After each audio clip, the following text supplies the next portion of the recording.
Imagine waking up in a hotel room covered with bruises and not knowing how you got there. You're disoriented, you're in pain, you're afraid, and you wonder who did this to you. Now, stories like this happen more often than we think. Abduction, rape, and being forced into the sex trade happen every day. Sometimes these individuals, these women, these children don't make it out alive. Today you will meet someone who lived to tell her story. I used to always put my drink behind the bar and wave to the bartender, to watch my drink. The next thing I knew, I woke up in a hotel room far away from the club. I had been raped by at least 5 men. Wow. I remember just thinking, like, I just want to die. She wants you to understand the signs to watch out for with your own children and the dangers that lie in wait for them. What you hear today may be disturbing, but I challenge you to listen. My guest today will share some very personal information and wants our young ladies to pay very close attention. Get ready. I'm Creflo, and this is your world.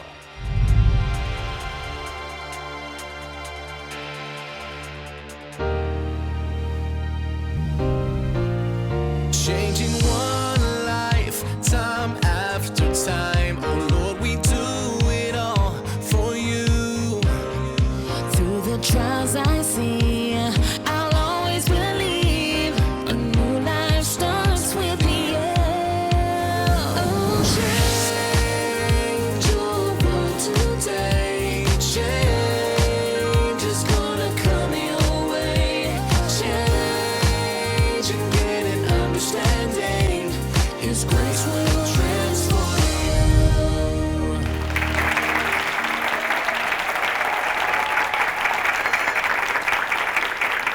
My guest today survived a difficult childhood and unfortunately made some bad decisions that took her life in a wrong and dangerous direction. But now she has become a beacon of hope and inspiration to young women everywhere. Would you please join me and welcome Christina Lewis to your world today?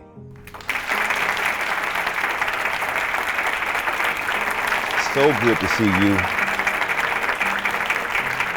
I've really been looking forward to interviewing you on this because it's a serious subject, but I don't find that it's being talked about as much as it needs to be talked about. And so this is your world, and I want to give you the opportunity to take us into your world.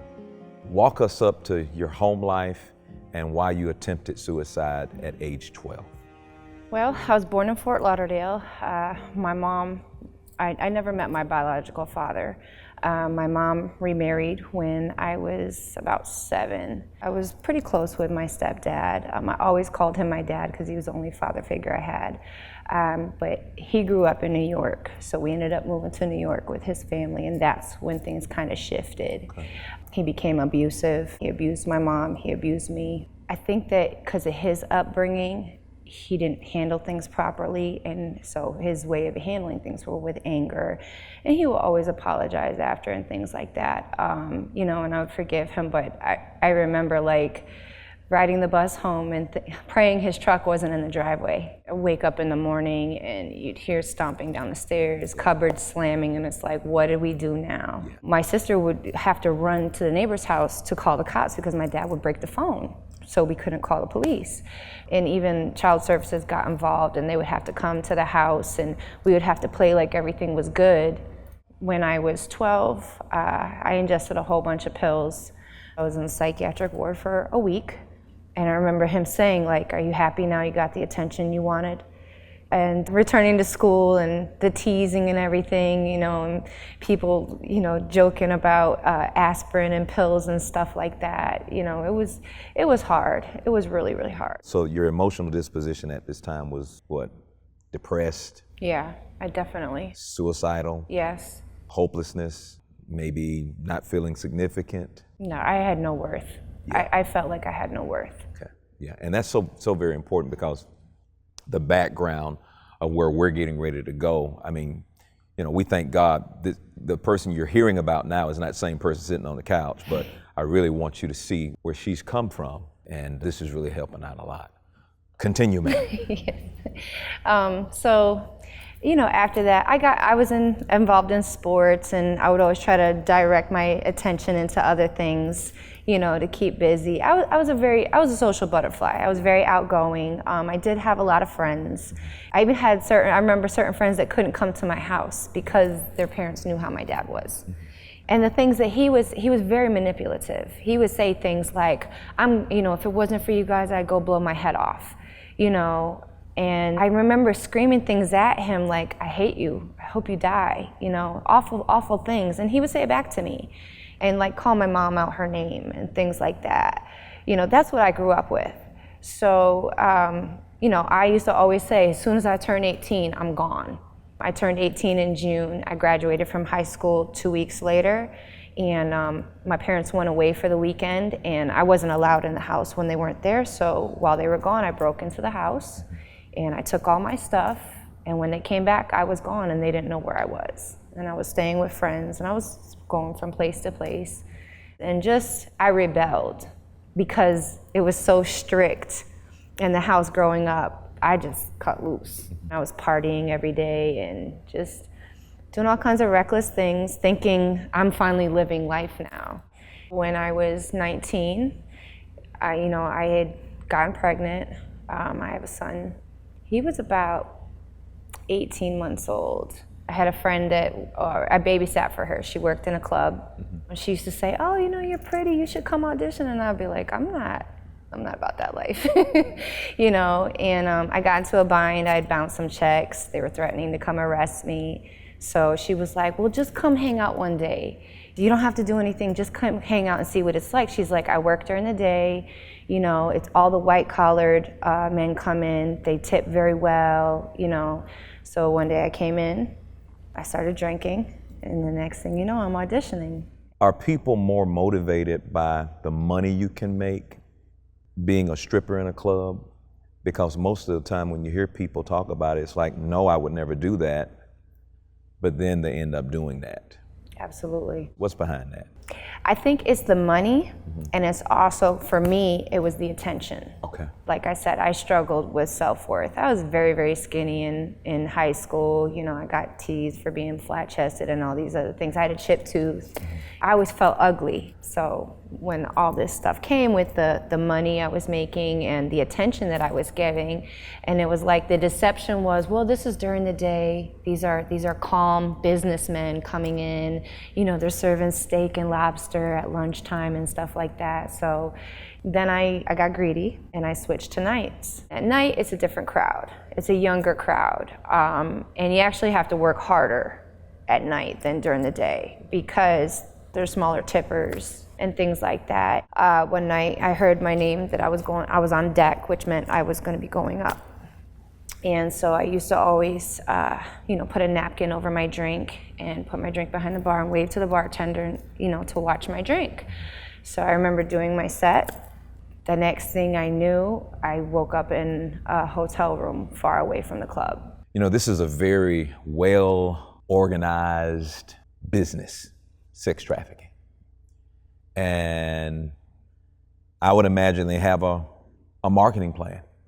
I would imagine they have specific people that they investigate, look for, and go after. So the last thing you remember is taking a drink. And the next thing you know, you wake up in a hotel. When I did wake up in this hotel room hours later, I was shaking. I had bruises on my thighs and my wrists, and I could barely walk. I remember there being a projects across the street, and I was upstairs outside, and I remember making my way down, and it's just so embarrassed because of what I had on, and I didn't know where I was, and I was just staggering. And I remember these ladies sitting on a bench outside, and I'm making my way over to them and asking them, they're like, are you okay? And I'm like, where am I? And it was so embarrassing to say that I look in the way that I looked and not knowing where I was. And they they took me to the closest Amtrak station, and I took a train back home. I remember just thinking, like, I just want to die. Like, I just felt so humiliated. So they took you out of the city. You were in the city, and they took you out of the city. What do you think happened? What do you think was getting ready to happen? Because, you know, there was a plan there, and you were a part of that plan. And the drug had to be so strong. Rohypnol was in my system. Oh, wow. And nobody was there, I assume, when you woke up? No. And immediately you could gather your senses to leave. If you hadn't woke up, you think you might have ended up in another country or something? I could very well have, yes. Once I learned about human trafficking years later, I was like, I heard similar stories. Mm-hmm. I heard a story of a girl who was set up by her friend. She met for coffee, and her friend drugged her coffee and sold her into slavery. And she woke up in a brothel. When I found out about human trafficking and I heard these stories, I thought about what happened to me, and I was like, that could have been me. Thank God. I don't know why it wasn't. I'm grateful. But I determined that I got to walk away. So because I got to walk away, people need to know this is not something that's just in Thailand and Cambodia and like these foreign countries. This is right here in the United States, in our own backyard. This is taking place. There are 27 million people enslaved today. There are more slaves today than any other time in history. And I heard that Atlanta, Georgia is one of the hubs. Absolutely. For human trafficking. Yes, it is. And this is right in our neighborhoods, right in our backyards. And for it not to be talked about more than what we're hearing about it, it's something that just overwhelms my thinking. This is a hard question, but after you were able to get back home, you went to the doctor. And what was the doctor's diagnosis of what happened to you when you were out? I had been raped by at least 5 men. Wow. So in a sense, Christina, you were forced to become a product for somebody else's use and for pay. How'd you get over that? It took a long time. It took a long time. Yeah, I was in therapy. I was diagnosed with post-traumatic stress disorder, bipolar disorder, depression. I basically was existing. I would be up all night and sleep all day. My mom took care of my son. And I feel like I missed out on so much of his life because even though I was living in the house with him, I was like a zombie. Mm-hmm. You know, it was very, very difficult. Very difficult to, I felt damaged, so damaged. I was on 12 pills a day I was taking just to, you know, just to exist, you know, and function. So what was the ignited moment that things changed? When I met my husband. It started when I met him. And then in 2008, you know, we both got saved together, became members of the church. There was a service, you know, I remember thinking, they kept telling me, you know, you have bipolar disorder, you'll have this the rest of your life. I remember you did an altar call and you said, if you've been diagnosed with something that they said you'll carry for the rest of your life, I want you to come down. So I went down, you laid hands on me, I received my healing that day, and I just started confessing and believing for the manifestation of that healing. And I weaned myself off the medication. I still continued my therapy, and then gradually I didn't need the therapy anymore either. The word became my therapy. Yeah,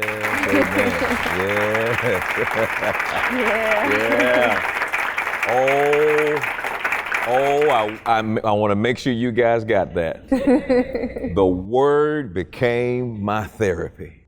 Now, what are you motivated to do, and what is it you want to say to young women and even men now? Is human trafficking? Oh yeah. What is your mission where that is concerned? My mission is to be a voice for the voiceless. Mm-hmm. Just to instill worth back in women, especially these young girls, because this is a $150 billion industry.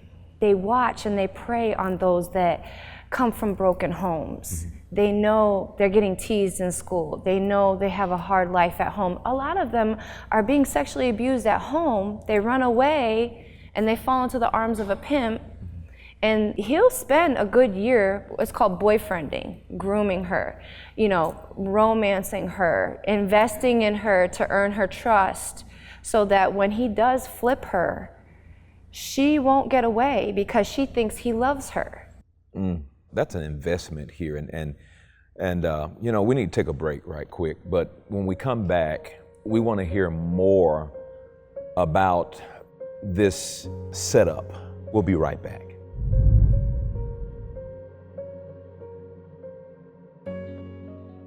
Look at all the people around us. They're all so different, and yet every one of us is an image bearer of God. Diversity is normal. It is necessary. It's a cause for celebration. Prejudice and discrimination, on the other hand, is corrosive. It eats away at our communities and destroys our trust and respect for one another. We are all entitled to the same opportunities, rights, and privileges. Visit taffydollar.org to support the mission.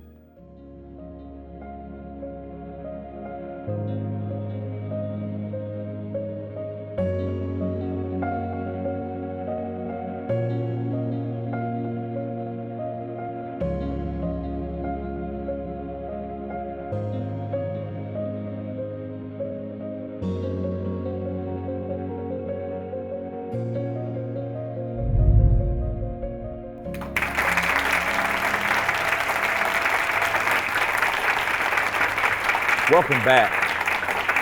Now, during the break, Christina, you said something to me about the amount of time that a person is seduced into human trafficking. Could you share that again? I want everybody to hear that. Every 30 seconds, someone becomes a victim of human trafficking.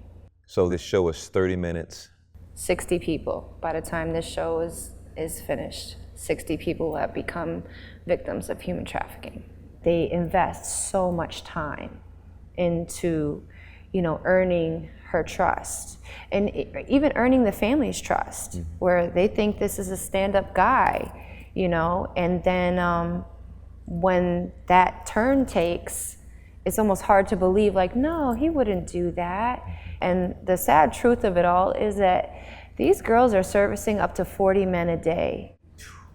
And as bad as it was for me, I can't even fathom servicing 40 men a day. Human trafficking is such a multifaceted industry because it's not just sex, it's forced labor. You have men who are forced into mines for 18, 20 hours a day with no food or water. You have child beggars. Wow. I mean, I heard a story of a little boy they put on the side of the road in India. He didn't look sorry enough, so they cut his arms off. And then they put him on the side of the road to forced begging. And the whole thing is turning bodies into commodities, you know? And it's like, when I first heard about this, it was like, for one, we have 3 girls. If my child was out there, I'd be wishing somebody would do something. I'd be wishing somebody, if I didn't have the means, somebody please do something. So that's what it was for me. When I found out about it in 2009, it haunted me. It wasn't like a sad commercial, oh my gosh, that's horrible, and I cared about my business. Like, I couldn't sleep. I have to do something. I have to, whatever I can do, you know. As far as being able to, with this multi-billion-dollar business, there's a way that they are promoting their business. And recently, this particular avenue, I think, has been shut down. Could you tell us about it? I think it's called Backpage. Yes, yeah. And they're actually being sued. Okay. Because there were loopholes with the law where they were able to, you know, hide behind the Constitution to be able to do what they were doing. But there are so many documentaries. I highly recommend I Am Jane Doe. It's a lot of those young girls that were trafficked on Backpage, and they and their mothers were fighting back to get justice. So how does Backpage work? It's kind of like Craigslist, okay, you know, and they're on there, and it could look like dating, it could look like an escort, you know, and these young girls are being made to pose and to take pictures and things like that for this, and they're actually selling them on there. And it's also, the other side of it too is pornography, because if there wasn't a demand, there wouldn't be a supply. Man, I hope y'all are hearing this. So pornography now, through its lust-building effects, those who have taken humans and turned them into products, Yes. they're being driven by mammon and the love of money. So you have the creation of the demand through pornography, and you think you're not hurting anybody, but you're becoming a part of the demand.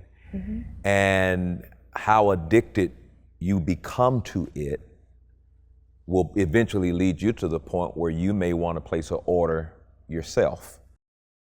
So then the bottom line to all of this is, who are you choosing, the Spirit of God or the spirit of mammon? Mammon tries to get you not to trust God. Mammon tries to get you to say, I don't need God. And mammon is the objective is to get you to fall in love with money and depend on it for everything. So what happens is, somebody can come and offer the bartender $1 million if he do this with the drink. And since somebody else can come and offer money to the politician if he can turn his back this way. And somebody else can come and offer money to the judge if he'll be lenient on this particular thing. Or the pilot who does this, through this motivation of mammon, creating this lust and lasciviousness and doing it all for profit, which is now a multi-billion-dollar industry. What if it's your child, your daughter, your niece, your wife, your friend? Okay, maybe not paying much attention to it now, but what if it comes right into your home and it's right in your neighborhood? Ladies and gentlemen, if you've not recognized it, this is serious. This may be the most serious dialogue that we've had on the Your World show. For you to wake up, pay attention to this, and for each of us to add our voice together until that voice has entered into the halls of Congress and they do something about it quickly. It took a long time to shut down Backpage. It did. And you have to ask the question, why did it take so long? I mean, what are we talking about? People being enslaved, shut it down. Why does it take so long to accomplish things like that? Because you never know the people that are benefiting for turning their back, because mammon will get a politician to lie if he's being paid. It'll get things to happen if you're being paid. And I am saying, ladies and gentlemen, there are lives being impacted in the negative because we're not saying anything, we're not doing anything, we're not showing an outrage of this new age of slavery called human trafficking. And I believe it's time for us to do it. And if anybody can do it, it's Holy Ghost-filled Christian people who'll get fed up with the enemy's plan to try to destroy lives and do something about it.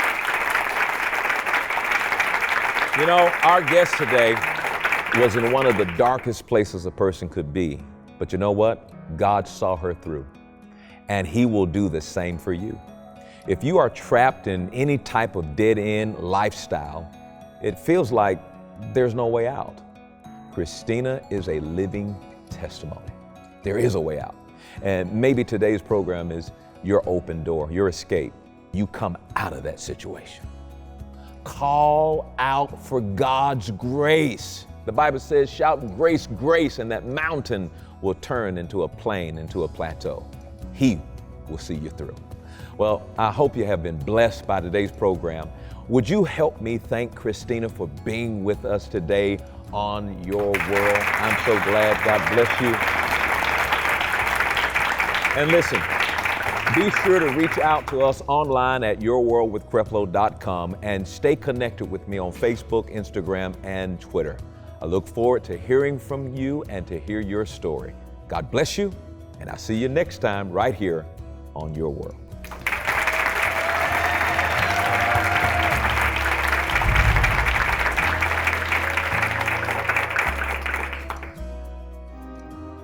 If you're not careful, your decisions can lead you down one of the darkest roads of your life. If your choices have led you to where you're experiencing heartbreak, abuse, loneliness, or depression, it's time for you to take control of your life and allow God to see you through. Creflo Dollar wants to help you get back on course. Call now to receive this life-changing collection of materials that will direct you to the right path. First, you will receive this 3-DVD series, The Face of Grace, and you will learn how to rely on Jesus and not on your own decision-making. Take control of your choices and allow God to guide you to where you are meant to be. Next, you'll get Creflo's book, Living the Prosperous Life, which will show you step by step how to renew your mind to receive the God kind of prosperity, which is your divine covenant right. And if you call right now, you'll also receive Creflo Dollar's teaching, Your Authority Over Satan's Influence. This DVD contains a controversial message that will reveal the truth about your godly influence.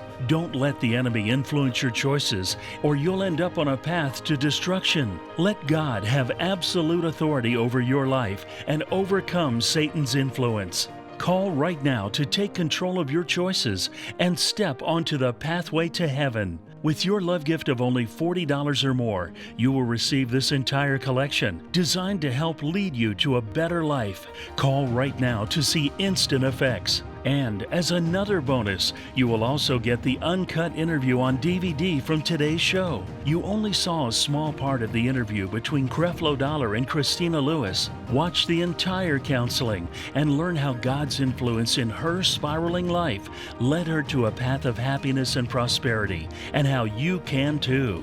So, now receive the collection in full, the 3-DVD series, The Face of Grace, Creflo's book, Living the Prosperous Life, another DVD teaching, Your Authority Over Satan's Influence, and the entire uncut interview from today's show. Receive all of this now for your tax-deductible donation of only $40 or more.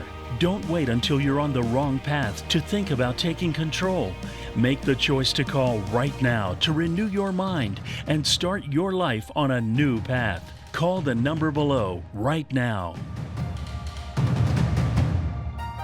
You've seen the show. Now come and be a part of it. Join Dr. Dollar and guests as they explore the issues of life, love, and personal growth. The show was designed to provide hope so that people could understand the grace of God and His unmerited, undeserved favor to make the difference in your life. For free tickets to be a part of our studio audience, email yourworld@worldchangers.org or online at yourworldwithcreflo.com.